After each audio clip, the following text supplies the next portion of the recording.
Welcome to an overview of COPD and why it matters. This presentation unpacks diagnosis and biomarkers, treatment pathways, and patient management.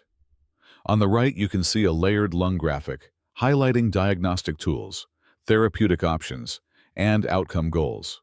And throughout, we'll connect pathology to practical strategies for improving patient care and quality of life. COPD is a major global problem, affecting hundreds of millions and ranking among the top causes of death, with annual economic costs in the hundreds of billions.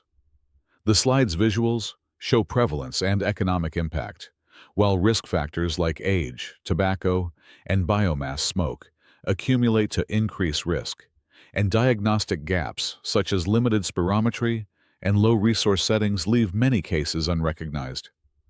Although cigarette smoking remains the dominant driver of chronic inflammation and lung injury, COPD is clearly multifactorial. The diagram shows how indoor biomass, occupational dusts, recurrent childhood infections, severe asthma, and rare genetic causes like alpha-1 antitrypsin deficiency all feed into persistent inflammation. So prevention and interventions must address environmental, occupational, and genetic contributors together. The path from inhaled insult to fixed obstruction follows a predictable, inflammatory cascade. Inhaled particles activate macrophages and neutrophils, which release proteases and overwhelm anti-protease defenses. That process destroys alveolar walls, narrows small airways, promotes mucus hypersecretion and fibrosis, and leads to a fixed airflow obstruction that limits expiration and increases the work of breathing.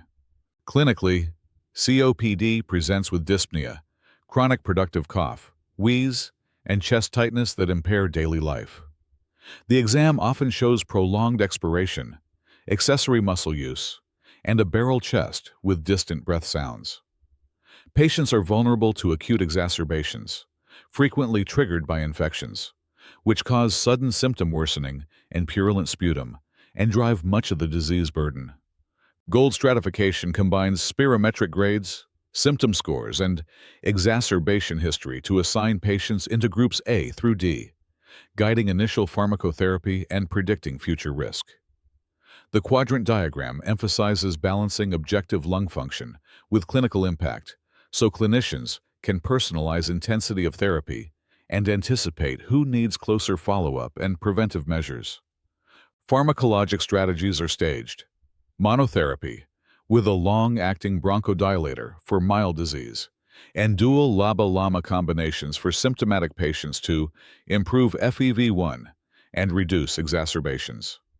Successful implementation depends on inhaler technique, education, and appropriate device selection that takes cognitive and dexterity status into account to ensure consistent drug delivery and clinical benefit. For advanced management, inhaled corticosteroids are integrated when eosinophils are elevated or exacerbations are frequent, reducing future flares in the right phenotype. The PDE4 inhibitor, roflumilast, can lower exacerbations in chronic bronchitis and severe disease, while long-term macrolides are considered selectively, weighing decreased exacerbation risk against infection and safety concerns. Beyond medications, lifestyle and supportive therapies are central. Smoking cessation slows FEV1 decline. Pulmonary rehabilitation improves exercise capacity and quality of life, and nutritional support addresses cachexia. Medical and surgical options, from long-term oxygen for hypoxemia to lung volume reduction procedures or transplantation in select patients, are reserved for advanced disease to improve outcomes. Preventing exacerbations requires both vaccination and patient empowerment. Vaccines against influenza, pneumococcus, and COVID reduce respiratory infection risk and lower exacerbation rates, while education on early symptom recognition, personalized action plans, and rescue medications reduces emergency visits and hospitalizations by enabling timely self-management and prompt treatment. Addressing modifiable environmental risks can substantially reduce new-onset COPD banning indoor smoking, promoting clean cooking fuels and technologies, enforcing workplace dust controls, and tightening emission standards for industry and transport all lower population exposure to respiratory irritants, as the flowchart shows, and contribute to long-term reductions in disease incidence. COPD is both preventable and treatable when care is organized around key pillars: accurate spirometry, gold-guided inhaled therapy, smoking cessation, and pulmonary rehabilitation, combined with vaccination, clean air policies, and patient self-management plans.